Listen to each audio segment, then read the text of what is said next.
एक बार गौतम बुद्ध एक गांव में ठहरे हुए थे। लोग अपनी परेशानियों का हल लेकर उनके पास जाते और अपनी परेशानियों का हल लेकर खुशी खुशी वापस लौटते। उसी गांव में एक सड़क के किनारे एक बहुत ही गरीब व्यक्ति बैठा हुआ था।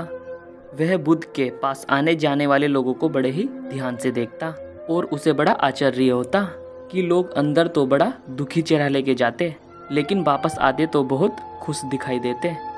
उस गरीब व्यक्ति ने सोचा, क्यों नहीं मैं भी अपनी गरीबी दूर कर लूं, और यही सोचकर वह बुद्ध के पास जाता है।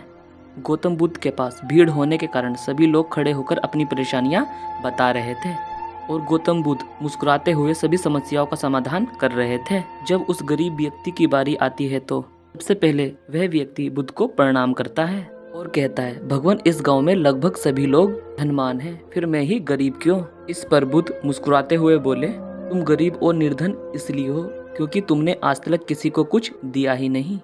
वह गरीब व्यक्ति बुद्ध के मुंह को देखकर बोला, भगवान, मेरे पास दूसरों को देने के लिए भला क्या है? मैं तो खुद ही गुजारा बहुत मुश्किल से ही कर पाता हूँ। लोगों से भीख मांगकर मैं अपना पेट भर पाता हूँ। भगवान, मैं लोगों को क्या दे सकता हूँ?